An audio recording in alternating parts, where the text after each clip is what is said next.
Okay, hi everybody. Thanks for joining us. It looks like we have a couple people still trying to get in. But real quick, I'll introduce myself. My name's Alyssa. I'm the Public Services Manager at the Brandon Township Public Library. And today, as you know, we have Chad Lewis with us. And he's going to be presenting on the most haunted locations in Michigan. So I'm going to hand it over to him here pretty quickly. I just wanted to go over some housekeeping things. We're going to save questions until the end of the program, but you can go ahead, if you have one towards the beginning or middle, you can go ahead and just type it into the chat, and then I will read them all out loud at the end. Another thing I just wanted to mention real quick is some upcoming programs we have, and then I will hand it over to Chad. So we have summer reading starting in June. And we have some in-person programs for adults coming up. So on June 14th, we have Edmund Fitzgerald, The Stories, the Song. On June 21st, we have Always a Welcome Sight, Michigan Lighthouses. August 9th, we have Michigan Beer, A Heady History. And then on August 16th, we have Judy Sema, My Mother's Voice, and that is a Holocaust presentation. So that's everything I have for you guys. So again, a reminder, if you have questions throughout the presentation, please just type them into the chat and we'll do those all at the end. So I am going to go ahead and mute myself and hand it over to you, Chad. Well, hello and welcome everyone. First, I'd like to thank the staff for having me here this evening, but just as important, all of you who were brave enough to show up to talk about the most haunted places of Michigan from the safety of wherever you're watching this program from. So I'm going to go ahead and share my screen with you here. So right now, all of you should see the haunted locations in Michigan on your screen. So with that, let's begin. As you heard, my name is Chad Lewis, and I'll be your presenter for this program.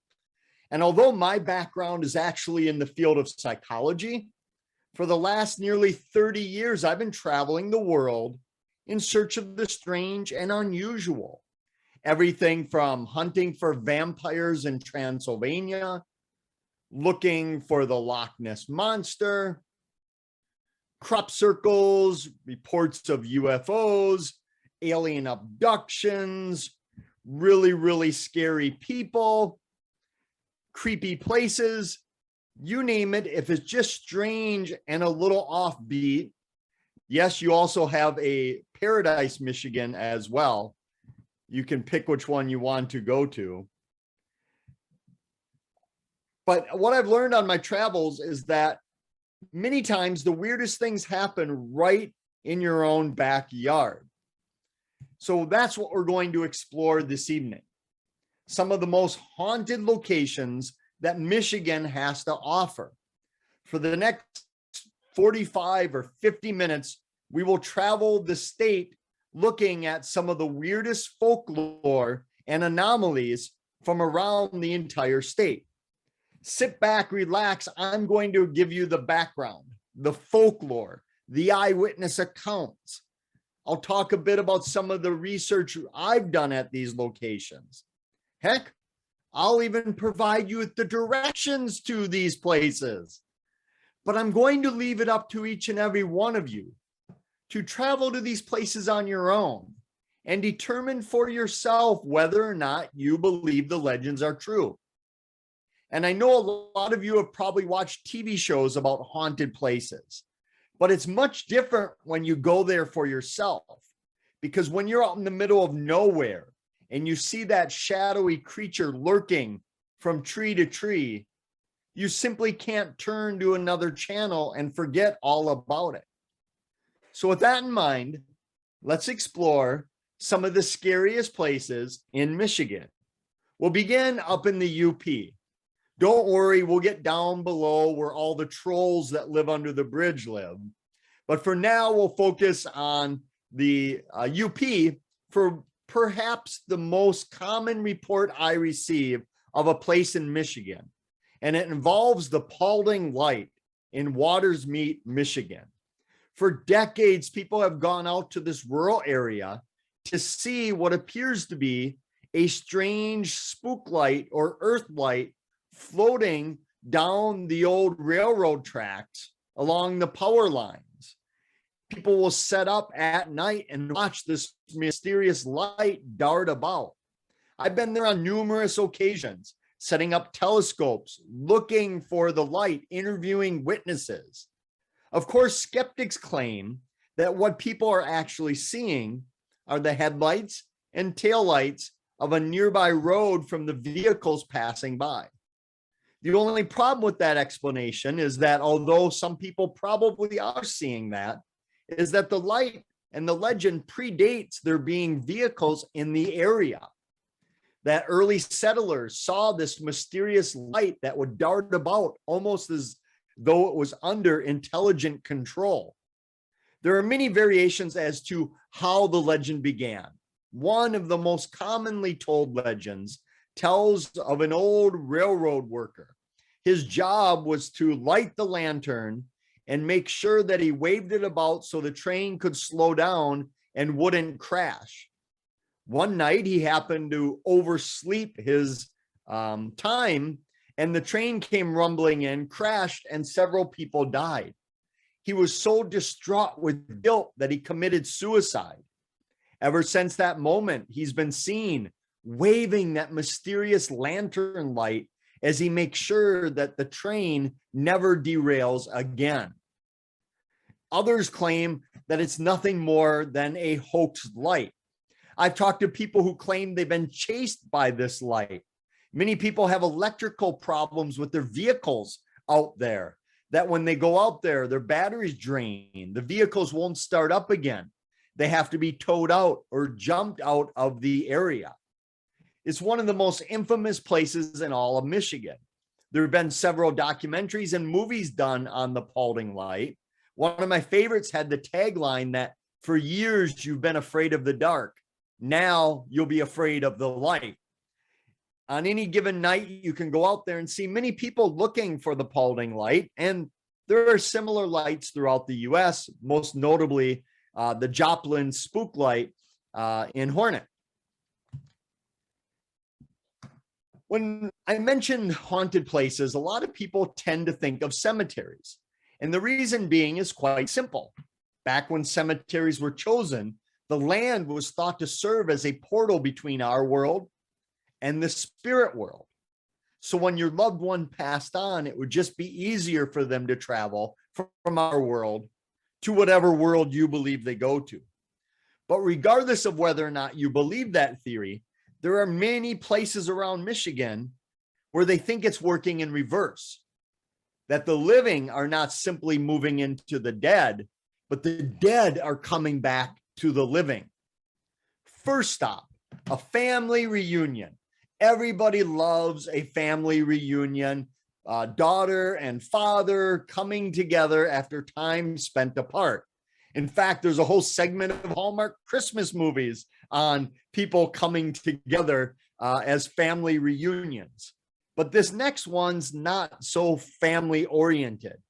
It happened back in 1883 when Jacob Crouch was murdered along with his daughter and her wife or her husband and a family friend in the home.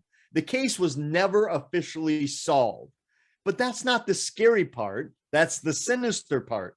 The scary part comes in the fact that they were buried down the road from where the incident took place at the Jackson Crouch Reynolds Cemetery, a rural cemetery where people report all sorts of odd activity.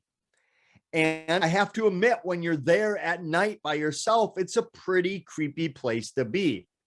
It's the burial ground of these cemeteries of Mr. Crouch and his daughter.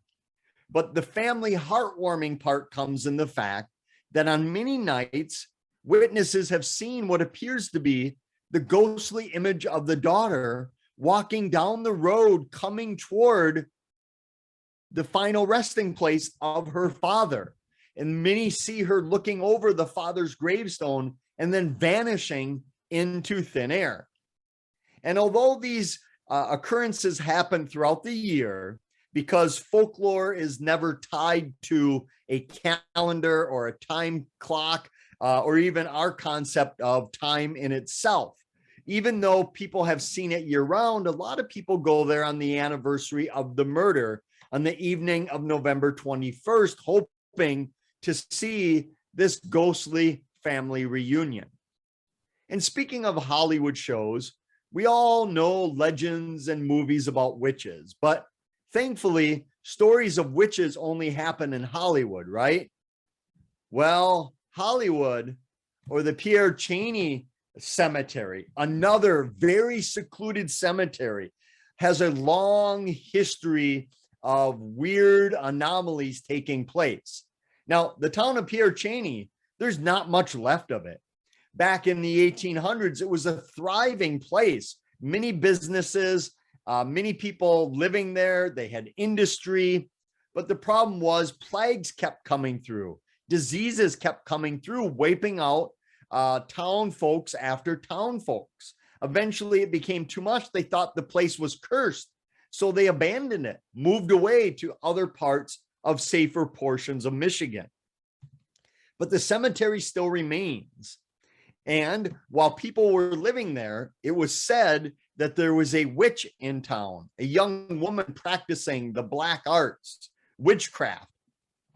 So the community wanted to get rid of her, and they brought her out to the cemetery. According to legend, they hanged her from the tree and then burned her to a crisp, making sure her spirit could never rise back up. Today, people tell of that witch still being seen from the tree. When I was there, I talked to many witnesses who reported seeing weird balls of light similar to these floating through the rural area, changing in size, shape, and color as they maneuvered their way through. Others will go out here and all of a sudden hear what appear to be, or what sound like, people talking in the woods. They can make out someone talking, but they can't make out what they're saying. Now, this is an extremely hard cemetery to find. It takes a lot of work to get there. So the idea that there'd just be random people out in the woods waiting for you to arrive seems pretty absurd. Also, when you factor in the idea that many people see the ghostly images of children wandering the cemetery, and it makes sense because there are whole rows of graves of children that died together when the diseases came through the area. There's also a dare that has sprung up in the cemetery. A lot of these haunted places will have dares attached to them, something you have to do in order for the legend to come true, a dare that you have to complete.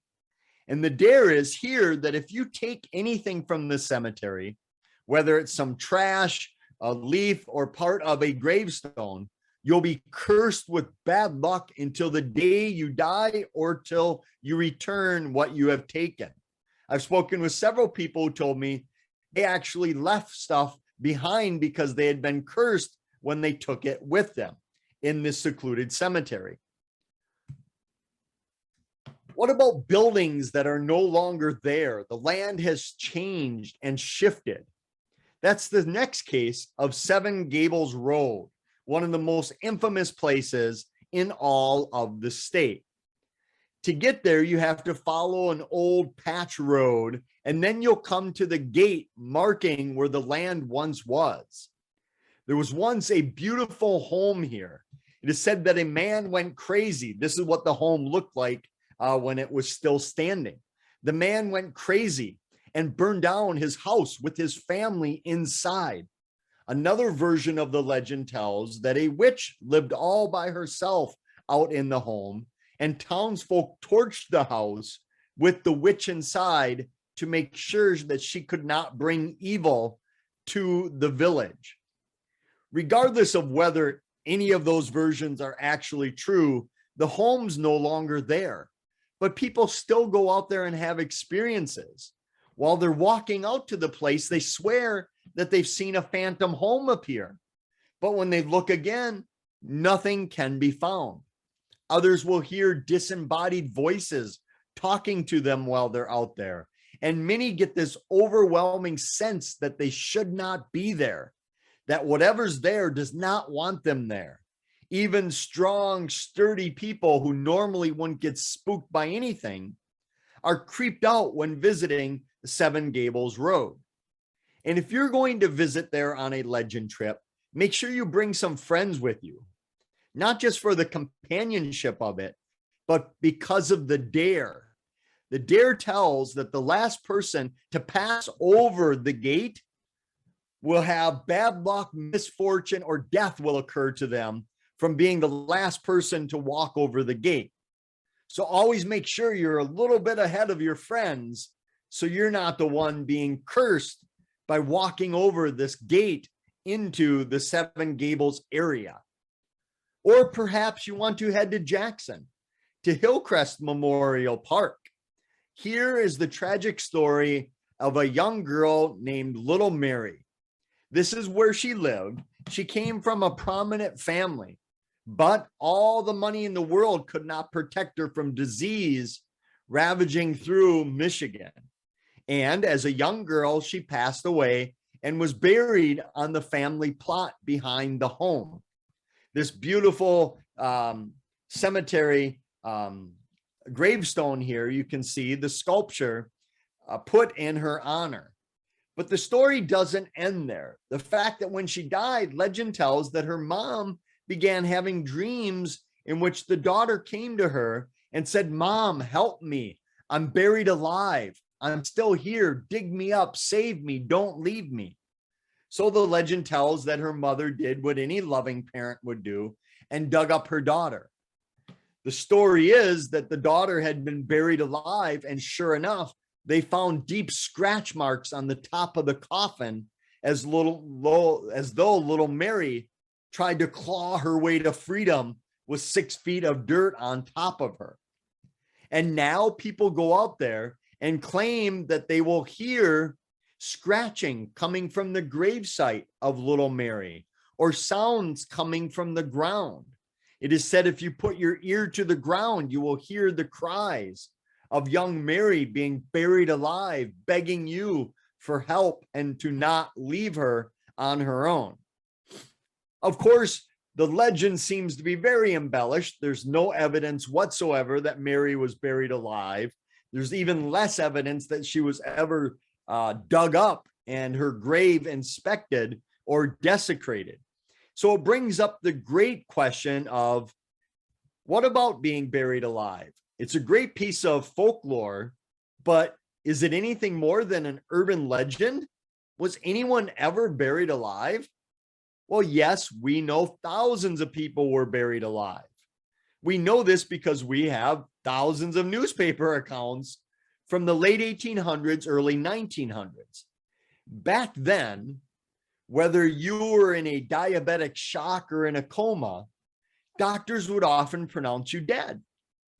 But lo and behold, many people, some of which were even at their own funeral, would pop up just in the nick of time to be saved from being buried alive. Today, the idea of fearing being buried alive seems a little strange with modern science and medicine.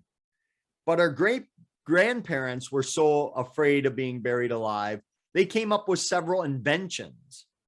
My favorite is this. It's called a cemetery bell, and it does or did exactly what it looks like it would do. It was a bell that you could have above your grave on a rope with a pole going down into your casket. So if you awoke in time, all you'd have to do is tug that rope. It would ring the bell and alert the caretaker that lived at the cemetery that you had been buried alive, and they could come and rescue you. But there was one problem with this invention, though. On many nights, the wind would set these bells off, giving the caretaker quite a scare, thinking everyone had been buried alive. There's a lot of argument today over the origin of the saying, "saved by the bell." Many contend it's a boxing expression, where others believe it was literally being saved by the bell. Because after your loved one died, it was your responsibility to sit around their grave for several nights, making sure that they were truly dead, that they wouldn't rise up out of the ground and come back to the living. And as evidenced by the photograph here, you can see in the old days, cemeteries were used as more than just a remembrance of the dead. People would have picnics, family gatherings, play games out at cemeteries. It was thought to be a community area where people would gather and celebrate not only life, but remember those who have died. Today, it's a little bit different. We normally think of cemeteries as go to pay your respects to your loved ones and move on. But cemeteries aren't the only haunted places in Michigan. In fact, as you'll see tonight, nearly every type of place can and usually does have a haunted legend attached to it. In the world of folklore, many people put a lot of significance on bridges. And much like maybe connecting the living with the spirit world, bridges obviously connect land with water. Many people think they're a symbol of paranormal activity. And regardless of whether or not you believe that theory, there are many bridges throughout the state that have a lot of haunted activity at them. One that I receive a lot of reports from is that of Dice Road Cemetery and Bridge.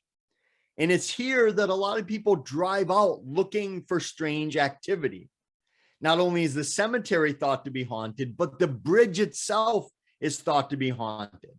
One of the most common legends told is that of two young girls that went out to the bridge in a strange visitation. They went out there to hang out and just relax out in nature, when all of a sudden a mysterious wandering man showed up, and the next day the two girls were found at the end of ropes on the side of the bridge. They were dead.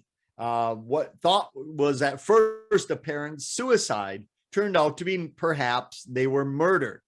Now people go out to the bridge and report seeing the girls' images hanging from the side of the bridge. And at first glance, you think the bridge doesn't seem high enough up to even throw a few nooses up and take the life of somebody. But you're seeing a newer bridge.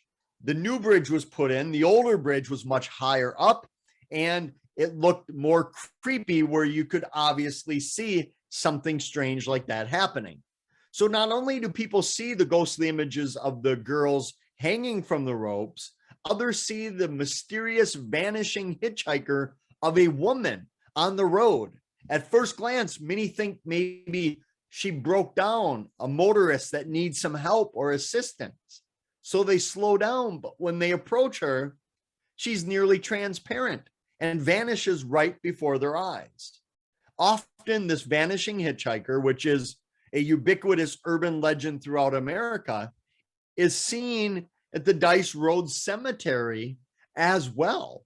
People who go out to the cemetery have all sorts of creepy activity that takes place while they're there, including seeing what appear to be shadowy figures behind some of the gravestones. When they go to take a closer look, these things, whatever they are, simply vanish into thin air or disappear from the witnesses' views. I received so many reports of people going out to Dice Road that, as I was talking with the librarian and her spouse earlier, that it seems to be a rite of passage, like a lot of these places are. They're almost tests of bravery, that you go out there, each generation puts a spin on this legend, and you go out there and try to be brave. And a lot of younger high school and college age kids see it as some sort of ritual to go out and test yourself against these legends. And if you like taking these dares, I recommend you head to the Putty Gut Bridge, another bridge that seems to be haunted by numerous stories. This one, the main legend involves a gentleman who was out at the local bars a little too late one night. He was intoxicated, but years ago, he decided he'd just drive home, as many people did back in those days. But as he was driving, he lost control of his truck and went over into the waters of the river and was never seen or heard from again. He was presumed that he drowned in the river, but when researchers went to find him and his friends and family, nobody could find him. And now a phantom truck and car often appear out on the road. But the dare gets even better because this is out in the middle of nowhere. A lot of people visit, as evidenced by the graffiti you see on the side rails of the bridge. Many people report strange electrical problems while they're on the bridge as well, that they'll go out there and all of a sudden the car starts to malfunction. Even new vehicles who had never had trouble before, all of a sudden they will not start. Batteries go dead. The dare tells that when you go out to the bridge and you park your car, if you turn off your car and put your car keys on top of the roof, it is said you will hear the splash of what sounds like a truck crashing into the water. And then when you look, the drunk driver, will be standing right in front of your vehicle. Of course, that means you have to scramble to grab the keys off the top of your roof and scurry out of there as fast as you can. Others claim that when they put their keys up there, they're gone, they're missing. They have to look around, often finding them on parts of the road that the wind couldn't certainly have blown it. Others tell that the road seems to get longer or shorter depending on when you're there, as though it's a live, living thing, and it seems to be shrinking or expanding. Some people even try to measure the distance from one point and then back and get different measurements. And of course, talking about Michigan hauntings, we can't leave out all the haunted lighthouses throughout the entire state. One of my favorites is the Big Bay Point Lighthouse up in the north. Here, you can spend the night in a B&B at the lighthouse. Those who do report strange things taking place. When they're out and about for the day, they'll come back to find their stuff has been rearranged by some unseen force. Others report mysterious knocking and rapping on their doors and windows. When they go to answer the door, nobody's there. Others hear odd noises in the middle of the night. Strange apparitions have been seen moving through the B&B at the lighthouse, thought to be haunted by a former lighthouse attendant that lived there and continues to do his job even from the grave. So we have a lot of stories where you have a traditional haunting, but I like stories where not only do you get a haunted story, you get a little bonus as well. And this next case illustrates what I'm talking about. It's in Omar, the smallest city in Michigan, and it's surrounded by a lot of wild area, heavily forested, which always adds to the legends of these locations. Out in the Omar Plains, as they're called, in the wooded area just on the outskirts of town, are the places that many people like to avoid. They go out of their way not to go there. Of course, younger people flock there for the experience. It's thought to be haunted by several spirits because it was alleged that there were many native burial grounds that were out there. And due to development and land ownership, they had been desecrated over the years, which released a lot of spirits, but also released what they call the witchy wolves of Omar Plains. Almost werewolf type dogmen creatures that are said to be the protectors of the graveyard. And that if anybody wanders out there, these witchy wolves will attack them, and they're more of a spiritual creature, not flesh and blood. So you couldn't hunt it or kill it, that it would attack you, and that it has supernatural powers in nature. You might be thinking this is nothing more than an urban legend, superstition from a long time ago. But when I was there interviewing people, they were dead certain that the place was cursed. And it wasn't just teenagers with their over imaginations working. I talked to seniors in the area that had stories dating back 50 years.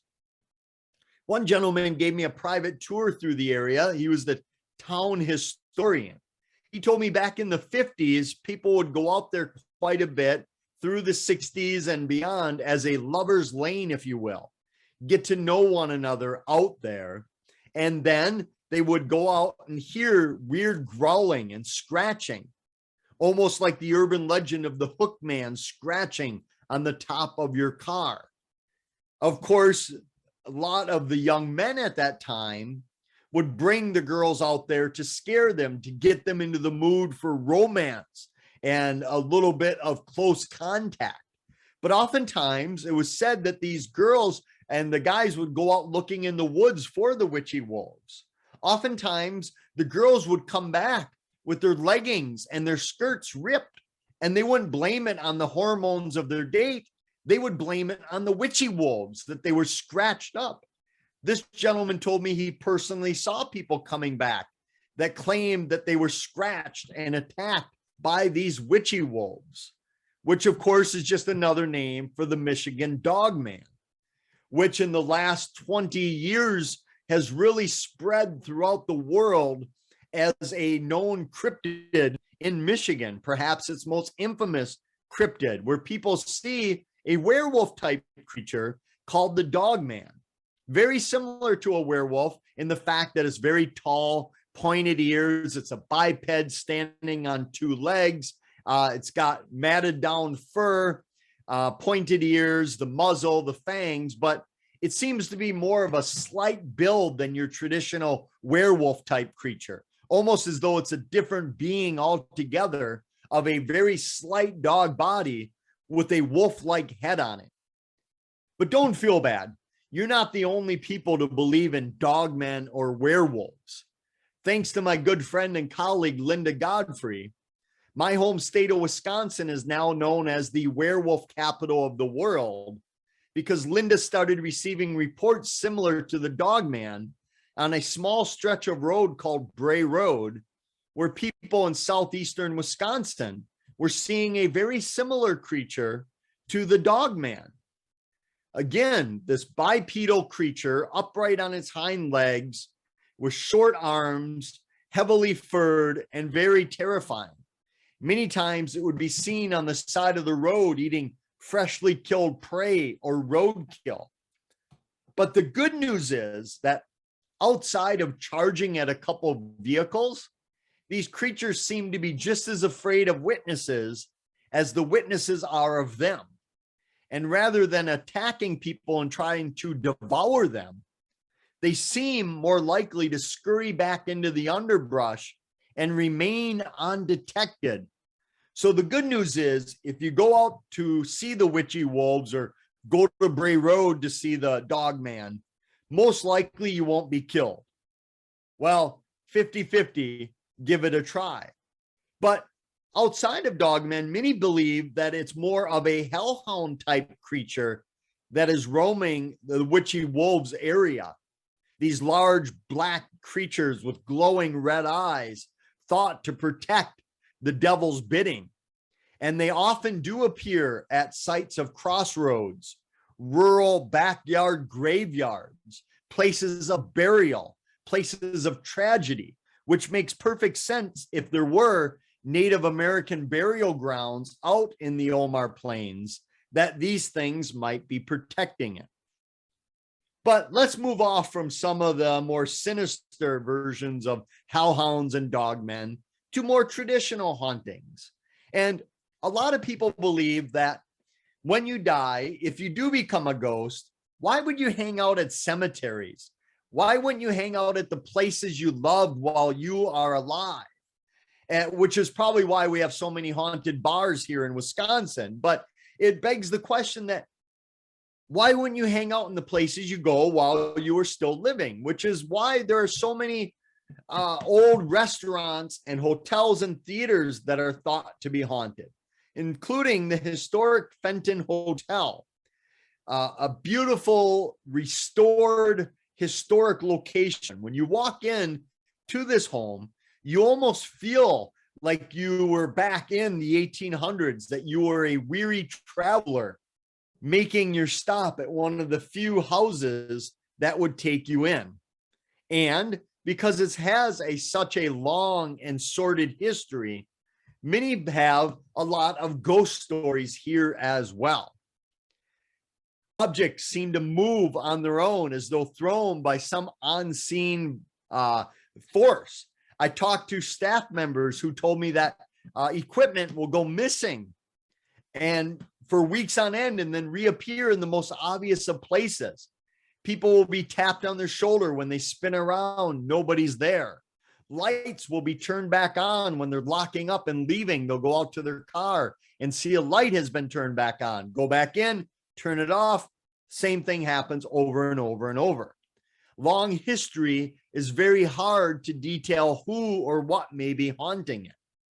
But going to restaurants like this one, which is now a restaurant rather than a hotel, is a lot of fun. But by far the most common request I receive from people is, where can I go to spend the night in a haunted place? Well, if you have that macabre sense of adventure, you're in luck, because in Michigan, you have a lot of haunted opportunities to spend the night.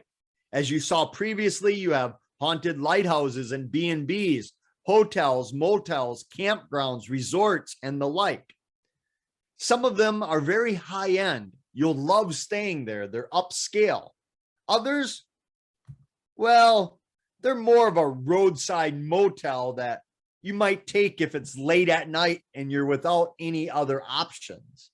The Red Apple Inn in Wayne seems to be one of those places.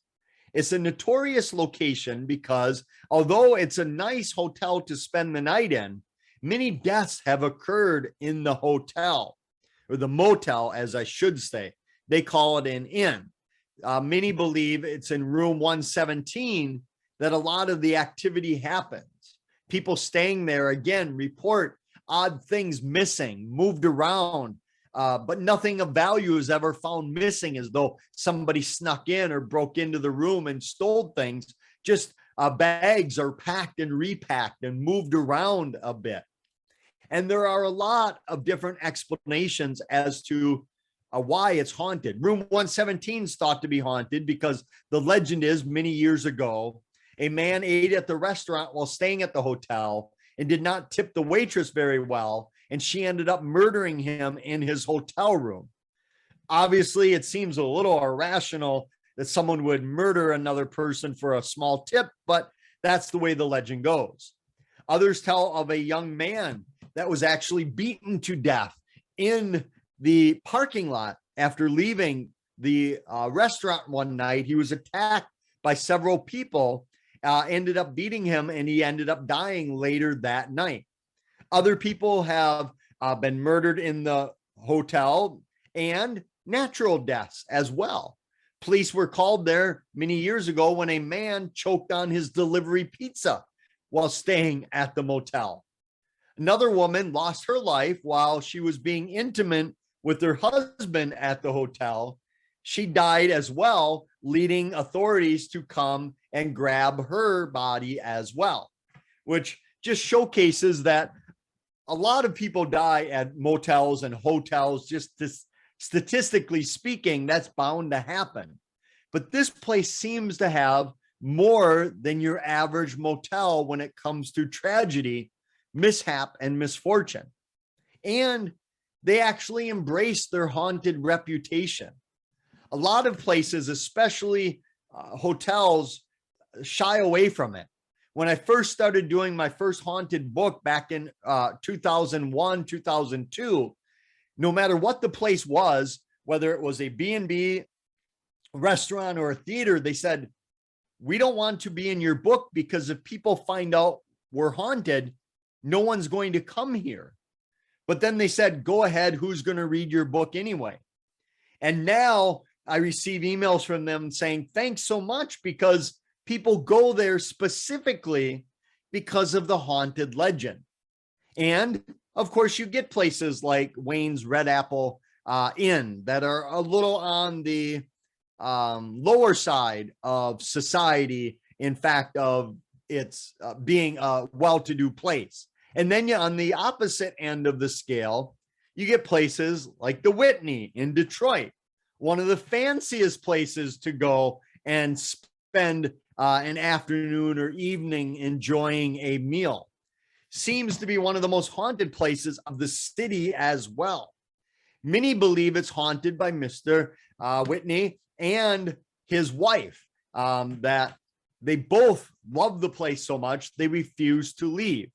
Many diners come into the upscale location with no idea of the gruesome history of the place, and they too have experiences. Wait staff tell me that when setting up before a big event the next day, they come in the next morning to find things have been rearranged as though somebody was not happy with how it was set up. Tables, chairs, and other objects move on their own. Staircases are a spot of a lot of activity, of people seeing ghostly activity walking up and down the stairs, thinking at first it might be somebody in a period costume, a tour guide doing a tour of the historic building, only to have them vanish right before their eyes. And if you head up to the upstairs, you'll come to the relatively newly formed ghost bar, as they called it. This is thought to be one of the most haunted locations in the entire bar.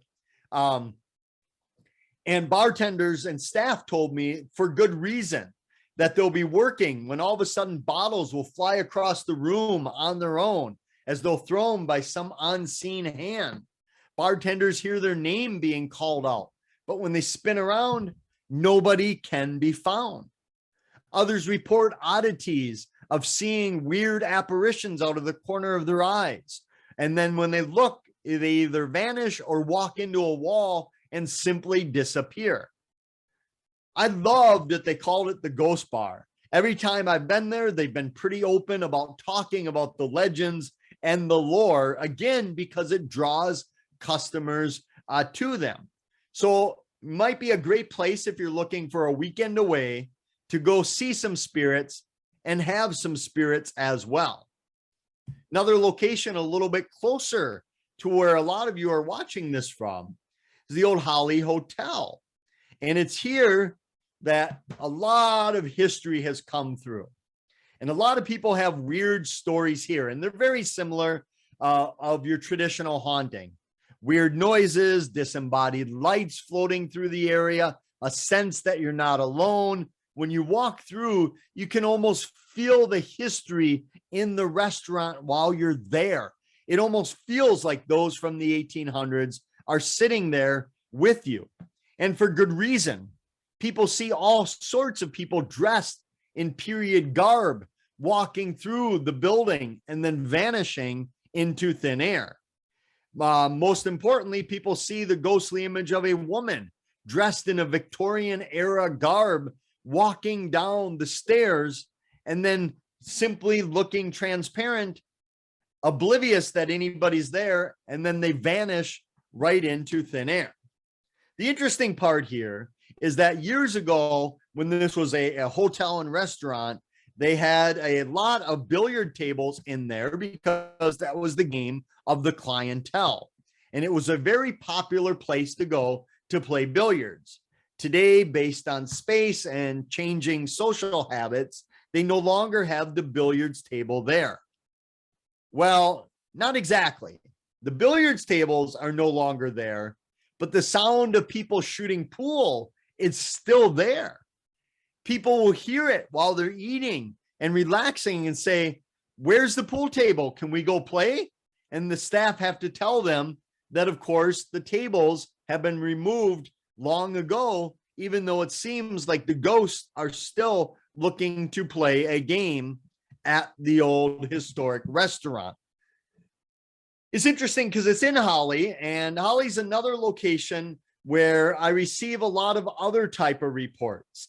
And again, this is a bonus where not only do you get a haunted story, you get a little bonus here as well, because one of the more bizarre reports I've received lately was a woman in the town driving home late at night one evening when she passed by her neighbor's house and passed by their trash and recycling bin, when all of a sudden she saw something rummaging through the bin.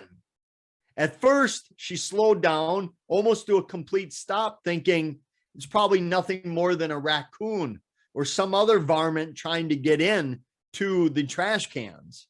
But as she slowed, something propelled her to stop. Something prompted her to almost pull over and take a look. And she reported seeing, well, something that shouldn't be there. Something that couldn't be there. But yet this thing was there, staring right back at her. What did she see? Well, maybe I better let you just take a look. Here's her drawing of what she saw.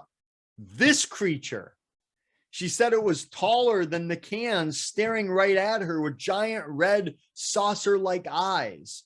She immediately thought chupacabra or hellhound or, dog man.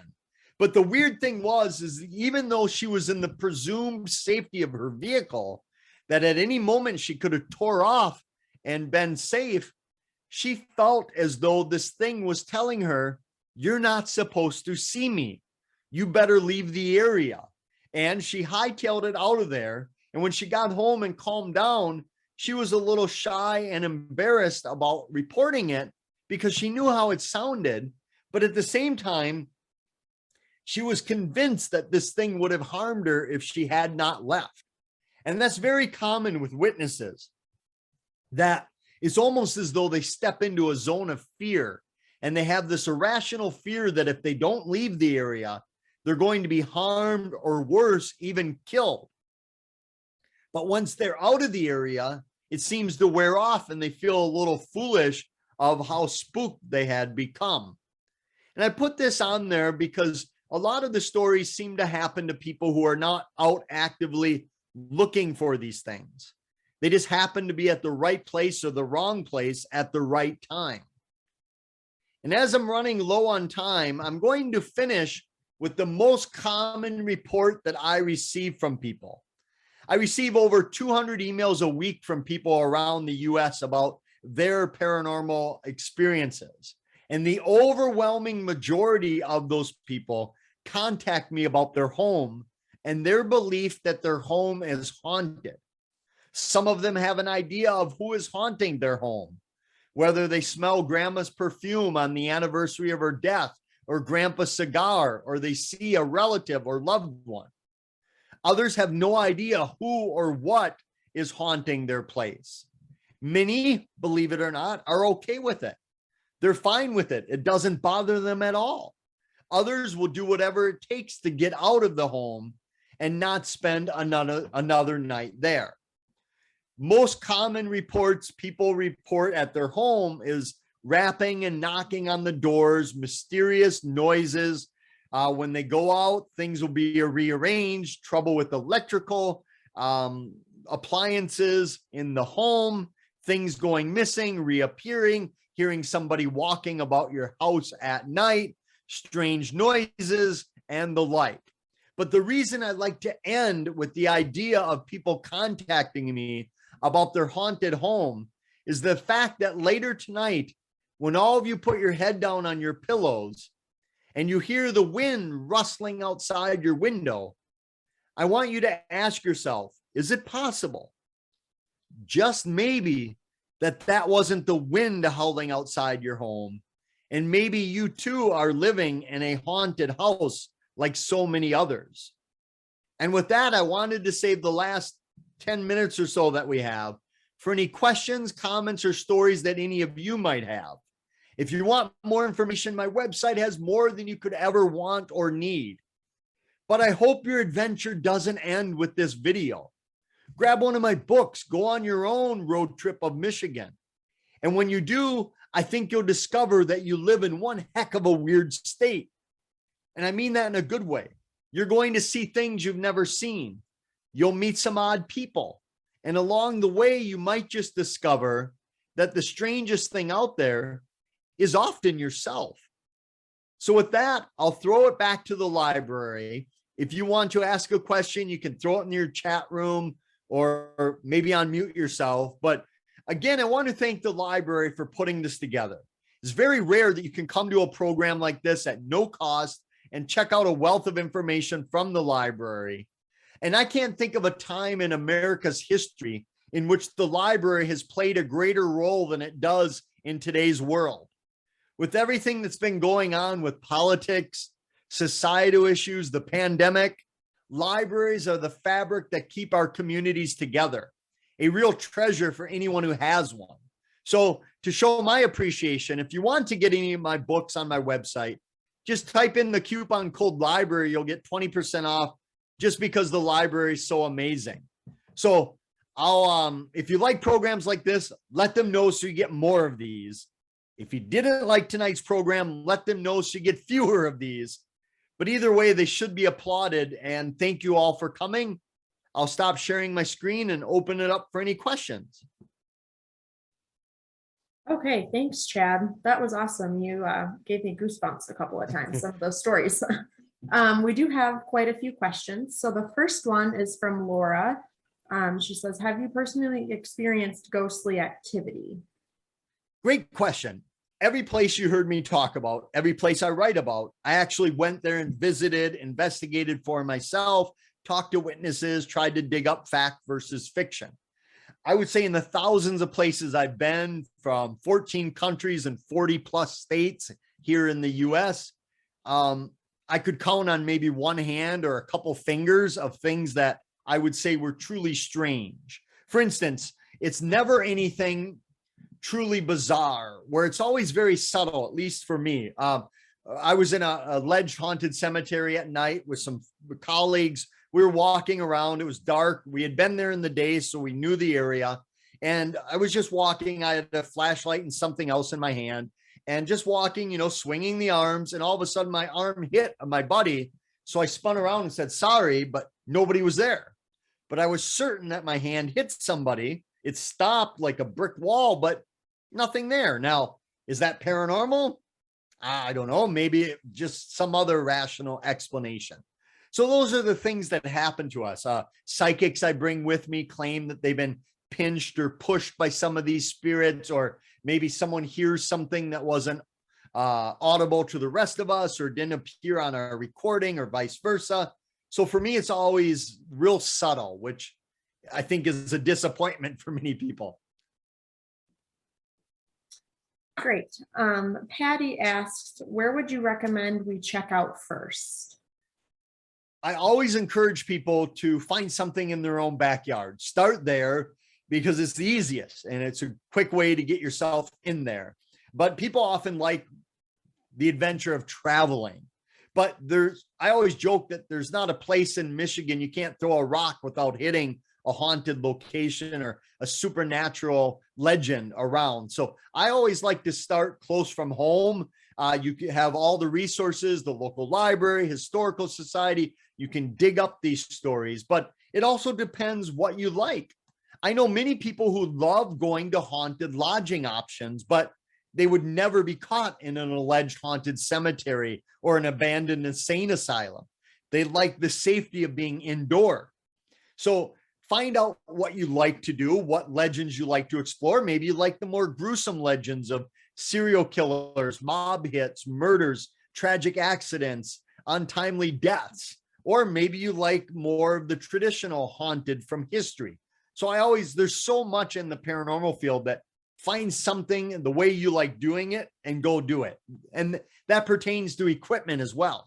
If you like to use a lot of equipment to help you figure some of these things out, go for it. If you don't, just go and have the adventure of it all. Okay, our next question is from Andrew. Of the locations you went through, which one is your favorite and which one do you believe to be 100% true? Well, let me tackle the second part. I have no idea whether these things are 100% true. If you say that you saw an apparition standing by a cursed tree, it's very difficult for me to prove or disprove that one way or the other.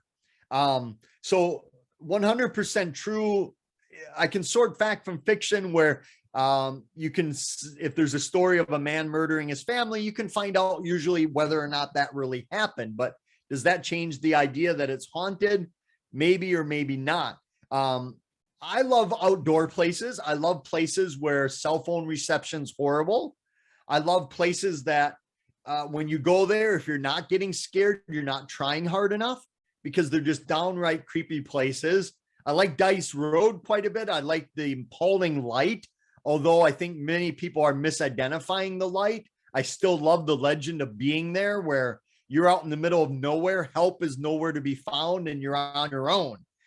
And it's truly terrifying. Those are the places I love the most.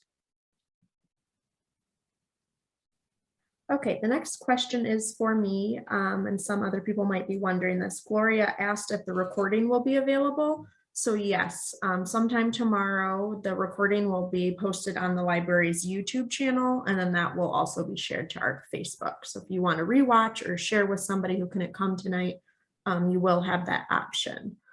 Our next question for Chad is, have you heard of any activity at Mackinac Island? Oh, yes, Mackinac Island, tons of activity, from ghosts to UFO activity, even sea serpent stuff in the lake, obviously. The Grand Hotel, one of the most expensive places you'll ever stay in Michigan, maybe one of the most haunted as well. And rooms are going to set you back about $1,000 per night. So if you're like most people, you can visit during the day and check it out, and stay on the island if you want at more economical locations. But the Grand is this old Victorian age hotel that has a great, and I don't know if they're doing haunted walking tours of the island, but they probably are, because they have a lot of old history and a lot of haunted stories there. I know there's several books just about the island that talk about it being haunted, but it wouldn't surprise me if they have a walking tour as well. But the Grand Hotel, definitely check that out. Again, probably don't want to shell out $1,100 a night to stay there, but maybe you do. Maybe you want to spend a couple weeks there and really settle in. Okay, we're getting a little low on time, but I'm going to try to squeeze out a couple more questions. Lynn would like to know, have you been able to capture any actual footage or anything supernatural on camera? If so, are those pictures on your website? A great question. I do have some pictures on my website of strange lights or a mist or fog that wasn't there with the visible naked eye. But what those things are, I don't know. And it's relatively rare for me to capture anything on film or photos, even though, going back to the days of using point and shoot cameras and getting the film developed, the 35mm film, which we could send the film into the negatives into Kodak or Fuji, depending on what we were using. But in terms of great photographic or video evidence, nope. Okay, another one. Sarah asked, is Michigan more haunted than other states? If not, which one is the most haunted? Great question. I get that question quite a bit, not just on Michigan, but every state. And the answer is every state has their stories. And it may be that there are just more researchers in Michigan collecting these stories, or maybe there's more people in Minnesota that feel more comfortable telling the stories than there are in Wisconsin or somewhere else. So it's a very difficult question, but what I can answer is that every state has stories. Sometimes they differ a little bit. Here in the Midwest, we have a lot of gangster legends of ghosts. We have a lot of native peoples, their legends. Out west, you get more of the Wild West, Wild Bill Hickok, Calamity Jane stories, native peoples out there. So the stories might change a little bit, but they're everywhere.